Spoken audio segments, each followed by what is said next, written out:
Welcome to Curated Adventures and welcome to another Where to Eat in Bangkok episode. Now, the neighborhood we're going to be exploring today is called Talat Phlu, and it's in Thonburi, which is just on the other side of the Chao Phraya River, and it's a neighborhood that's very easy to get to. So if you take the BTS, you just get off at Talat Phlu. Now, reasons for coming here are numerous, but really it has to be the old world charms of this neighborhood. There's so many cute little streets and alleyways to explore in the daytime. The center part of Talat Phlu is very interesting because that's where the food market is.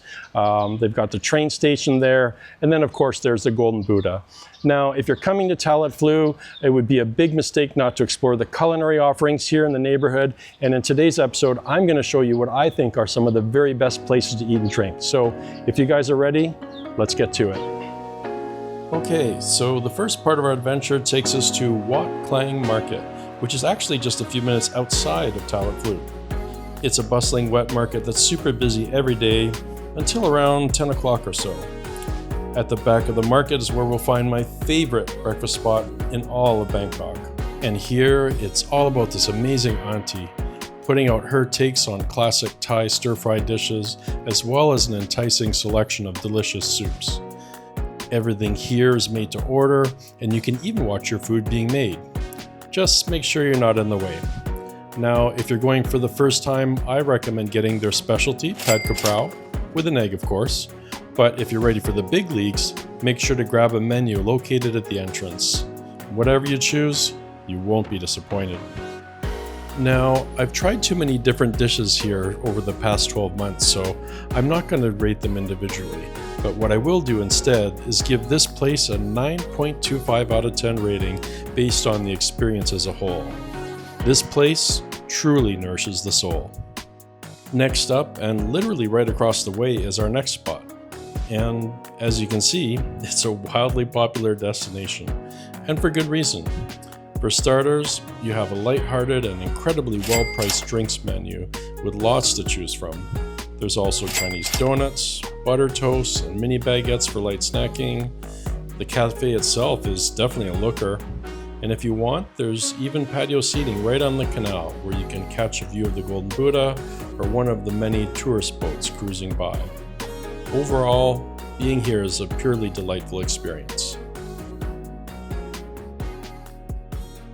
Well, we're certainly off to a great start, but I have a craving for some tapioca dumplings.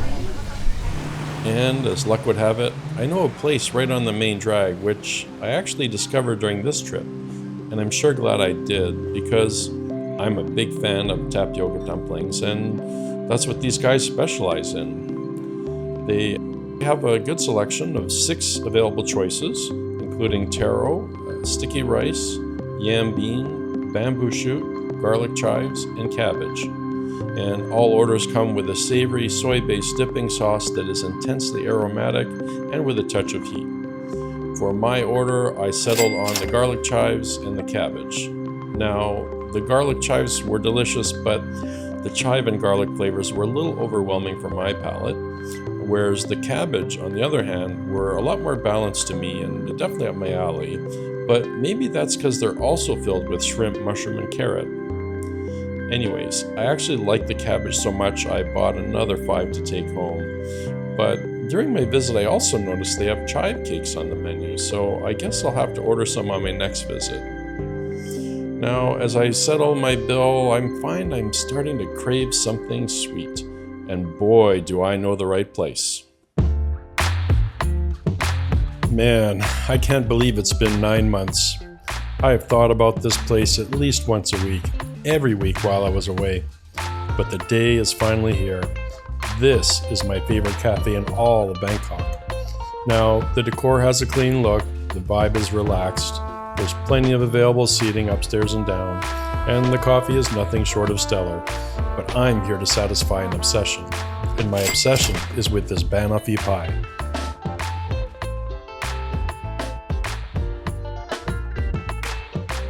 As I begin my ascent into dessert heaven, I'm noticing that the bananas are ripe and sweet.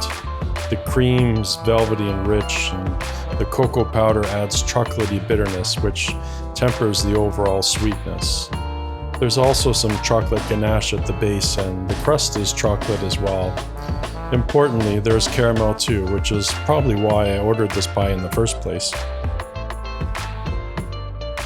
Before we move on, we need to talk about this dirty latte. In my view, this is the best possible companion for the banoffee pie. The espresso blend is a medium to dark roast that has perfectly balanced acidity, sweetness, and bitterness. The tasting notes suggest cocoa, caramel, vanilla, and nutty. Honestly, this is the best coffee I've ever had, and I would give the combo of the pie and the coffee a perfect 10.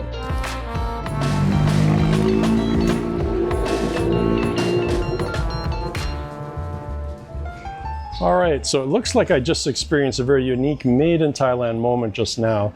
I was setting up to do this segment, looking ahead of me just down the alley here, and a woman was coming around the corner on a bicycle, and she had a very brightly colored bird on her shoulder. And she wasn't going all that fast, so I disconnected and went over to film it. But then she just went right by me and behind me here into the other part of the alley.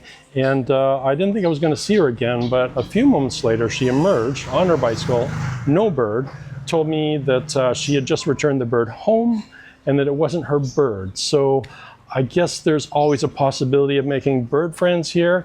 I don't know if that's going to happen for me today, but anyways, we're now in the west side of Talat Phlu, and I do have two more places I'd like to show you.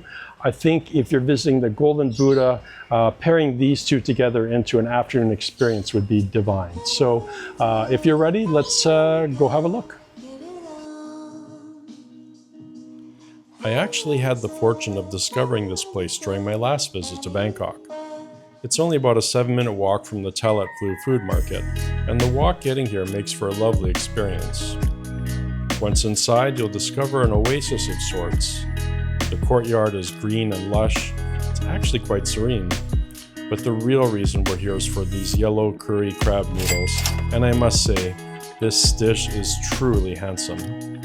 Now, the coconut curry is clean, mild, and delicious, and the thin rice noodles are the perfect companion for the tender pieces of crab. There are spices too, and the restaurant has the spice level rated at 5 chilies, though I think a rating of 2 is more accurate. Now, the flavors of the spices are very pleasing, and overall, it's a very balanced and refreshing dish, especially on a hot day. But one bit of warning, don't show up wearing white cotton because this dish can be messy.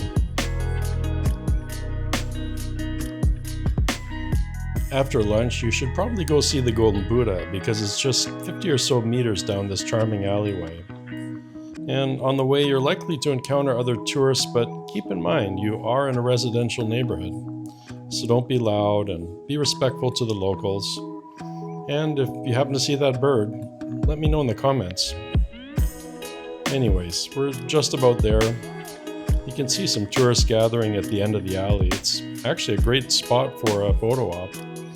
It's also a great spot to funnel unsuspecting tourists onto tourist boats. And personally, I think 500 baht for a half-hour boat ride is a bit much, but hey, the Golden Buddha sure is stunning, isn't it? Okay, so we've got one more gem to show you in today's episode, and it's just a 6-minute walk back towards Talat Phlu Food Market. This is a great place to cool off on a hot day, but more than that, it's a great place to relax and enjoy a refreshing beverage and a chocolate lava cake. Yes, this is the one I always get. I love chocolate, but I also love how the stickiness of the chocolate lava filling makes it easier to scoop up that delicious peanut cookie crumble. And it's not a big dessert, it's just a few bites, but it's exactly what I'm looking for whenever I come here.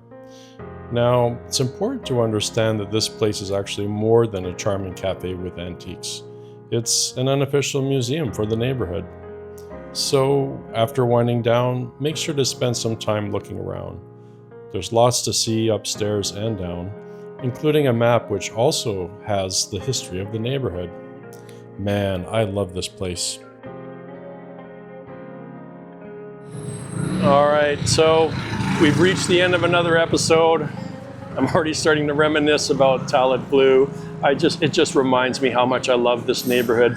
I truly believe it's one of the gems of Bangkok. and maybe you're going to go see the Golden Buddha. Maybe you'll go on one of those tourist boats, but I think it's the food and drink options that are down here and the walking through the neighborhood and the people and everything. This is really why you want to come to Talat Phlu. Now, I'll probably do another Talat Phlu video before I head back home. That won't be for a few months, so that'll be it for Talat Phlu for now. It's definitely it for this episode, so if you enjoyed watching today's episode, then hit that like button, right? And if you want to see more episodes, then hit the subscribe button. Whatever you do, whatever the case may be, thank you so much for watching, and we'll see you next time.